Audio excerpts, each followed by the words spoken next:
this wasn't Villa Park control. In actual fact, for the first 60 minutes, you could argue that Villa were on the ropes. 2-0 down at home. Watkins injured. Crowd getting a bit uneasy. Then boom, Rogers, Mings, and a 19-year-old Jamal Alobar. From despair to delirium. This was a European night that had everything. Mistakes, magic, and a great comeback for the ages. Welcome back to the channel. You're watching Aston-ished. Thank you for clicking on this video.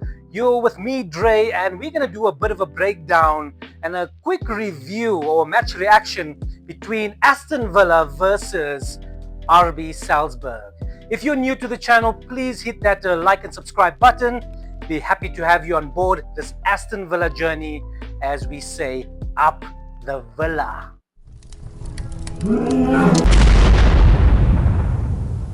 Aston Villa 3, RB Salzburg 2. What a game. RB Salzburg brought it to Aston Villa in need and hunger and in desperate need for a win. And for the first 60 minutes, you could see it. They dug deep. They won their second balls. They were first to their duels. There was an urgency and a passion to get to the ball, to get to their first goal as soon as possible. You've seen the way they celebrated when they scored. In actual fact, even though it was a mistake by Mings in that first part, he really redeemed himself with his goal in the second half. So thank you, Mings, for coming to the party later on. Villa already through to the last 16 didn't really have to put on a complete firepower show in order to dominate the game, but it's still the credibility act that you need to undertake as a team, I believe, and the accountability of wanting to achieve a European title such as the Europa League and being dubbed as potentially the favorite. You want to ensure that every game that comes around, people should know that you are the favorites and you are the ones pushing for that trophy. So it was good to see Villa in essence apply themselves, even though their backs were against the wall that first 60 minutes, come back with such venom and velocity in order to get the win. Wow. Bringing on youngsters, youth players into the squad, not just done the club, didn't just do the team good for the result, but also the dynamic and shift in the mindsets of the youngsters coming in on, this is what Emery's system looks like in real time, in real play, because gameplay versus training play is two different types of play. I'm sure you'd agree with me. Okay, but let me also be honest. That first half of RB Salzburg, they forced errors. They pressed high. They forced us into mistakes. Hemmings had his hands full. His touches just touched the ball a bit too far, and there was a Salzburg player on the back of that almost at every interval and every moment of that. So it was quite cool to see these youngsters swarming around us, but also heart-wrenching at times and frustration. As a Villa fan, thinking, come on guys, we need to get a hold of this game. Let's just move the ball around, get comfortable. Let's get a bit more urgency. Let's look for the pockets. Let's play quicker.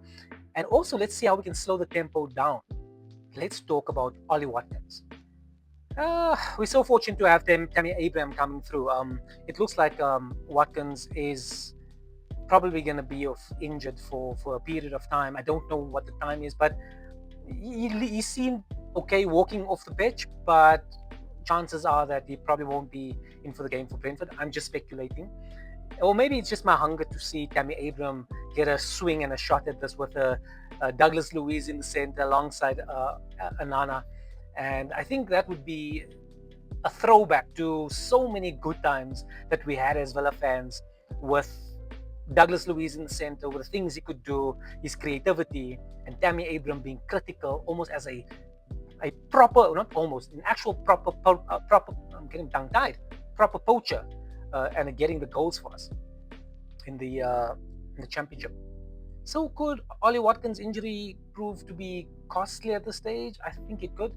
Ollie Watkins, even though I get frustrated with him so many times, I know he does a lot off the ball. He adds so much of flavor to the Aston Villa system and how Emery wants to play. His out of ball position is fantastic. but he has to tie together those critical parts of being a complete striker by finishing when he's got the opportunity or setting the ball through effectively. We've seen it with him and Jadon Sancho at Newcastle, where there was an opportunity where you could have passed the ball to Jadon Sancho as Jadon Sancho was overlapping Oli after he was holding up the ball or holding up the ball, and he just passed it straight to a Newcastle player. Emi Martinez. It's so I silently am worried when he does leave Aston Villa, because it seems to me, based on reports coming out, that there is a bit of talks of him leaving in the summer and losing a goalkeeper like Emi Martinez. And maybe it is time, but when you look at him making certain types of saves, it makes you wonder, right? Okay, I love Marco Bizot. He's come and he's proven himself as a, a proper backup to Emi Martinez. But Emi Martinez is Emi Martinez. He just commands that 18 area box of his. There's certain saves that makes you think, wow, would another keeper get to that? Would another keeper be able to make himself so big on approach of a striker? So it is a bit worrying, and it's just so nice to see him make those type of saves, because it keeps us in the game.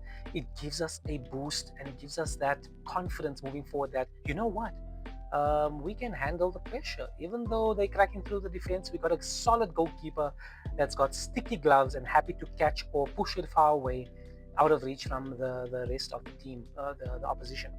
Lamar Bogart. Um, he had a difficult game, I think. He really did have a difficult game. He played it right back, and a lot of his decision making could have been a bit better. But I think he's growing from strength to strength. And I'm so happy because there's a big ceiling there. And I don't know really what position is his specialty right now. He's quite adaptable, so he can play in most of the positions available, from defense into midfield. And he's starting to learn that composure on the ball and passing ability that can kind of break through a press and break through the opposition's attack. So it's good to see that he's building through that. And Emery's also playing him quite often, even though he's making these mistakes. And this is what I love about Unai Emery. Morgan Rogers had that difficult spell where there was 4 or 5 games where he was absolutely flat, and I think he gave the ball away so many times, and Villa fans were getting frustrated. I was getting frustrated, thinking, what is this dude doing?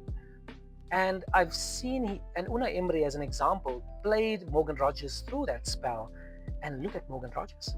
He comes on, he can make an impact in game. He's consistent in terms of he's going to create 2 or 3 good chances, whether it's for his fellow strikers or his fellow number 10s that he's playing alongside with, or anybody else in the team in actual fact. But he's so consistent, and he knows how to hit the ball sweet. So he's really a top player. We are so blessed as a team to have a player such as Morgan Rogers within the vicinity of the Aston Villa squad, and that's so exciting. With that said, Unai Emery had to play him through a certain spell in order for him to break the chains of difficulties that he was experiencing. And now we're starting to reap that, not starting, we've actually started reaping that reward of playing him through those difficult spells. And I think it's the same for Lamar Bogart. When he gets those opportunities, and even though he messes up here and there with either passes or not maybe getting back in time, going down a bit too easy, you know, he's learning through that process. And I'm quite confident that Unai Emery will put his arm around him and say, listen, you know what, difficult game, you need to improve X, Y, and Z, but you're really doing well in this sandwich approach. Let's talk about our youth players. 2 specifically that really stand out to me. Mr. Hemmings himself, young adult, literally a young adult, coming into the squad of Aston Villa, first team. There's some magic there. He's got some good talent. I'm so impressed with his composure at his age. And he seems like a perfect Emery-style player that has the ability to get back, passionate, driven, wants to win every ball, every challenge, committed, but also relaxed and composed, can pick opportunities, look at certain situations, and read the game effectively. I think there's some magic happening there. Hemmings, watch out for Hemmings. And then also, Jamar Aloba. I don't even know if I'm saying that right. Listen, I'm ecstatic. If we are developing strikers or youth with such a clinical nature to his attributes. Now, I have a section here that I wanted to chat about and just read quickly to you. It actually says the numbers that actually tell the story. Now, Villa have now come from a 2 goals down to win a major European match for only the third time. The last was against PSG in 2025. Who could forget that? We were brilliant against PSG and PSG won. Imagine we had gotten that goal from, was it, who shot? Marcus Rashford? If he had pocketed that? Or perhaps maybe Ezri Konsa with a header that he missed in that time? Ooh, we might have been sitting as European UEFA champions. So I have a nice statistic here. Mings becomes the oldest European scorer, breaking Ray Houghton's record from 1994. Powerful. Jamal Aloba joins a list of teenage Villa legends. Delfoneso, and I think I messed that. I clearly butchered that. Vassal, Walters, all who scored in the Europa before turning 20. Now, Salzburg, meanwhile, failed to win a European game when leading by 2 goals for the first time since 2011. That's how rare this comeback was. That's powerful, and I think that's some good stats for reading and something to chew on. So Villa doing something fantastic at Villa Park on a Thursday night. The crowd was quiet for that 60 minutes and they started building afterwards. In actual fact, I was building on my couch as well, thinking we need to shift this momentum. So telepathically, I think the guys heard us, or those that were watching from home. But Villa fans were electric, singing songs, jumping for joy, the stadium vibrating. That is through Villa Park. I can't wait to experience again. Listen, if you are in the UK and in Birmingham, and you have the ability to go watch an Aston Villa game, don't take it for granted. For us here in South Africa, to get there is an absolute mission. First and foremost, we operate in rands. Did you know that? And then on top of that, you are in pounds. That conversion rate, I need to go finance a house just to come to you guys. But hopefully one day I'll get it done again. I've been there once. I didn't have the opportunity to, and I'm ranting about my previous life now. I didn't have the opportunity to enter Villa Park. I seen it from outside when I was much younger in 2008 when I stayed in Birmingham. And that's what drew me to the love of Aston Villa, the brickwork, the memories of a lot of UK friends that I met through my time in the UK. And I want to go to Villa Park. I really want to go to Villa Park. Like and subscribe so I can go to Villa Park. Make it happen for me. Look, my final thoughts on this game holistically, and I was all over the show. There's a couple of good things that I missed here, but I'm just thinking about this because I'm on my way home. I'm about to go on my way home, so I just wanted to give a quick match reaction to my observation of the game, etc.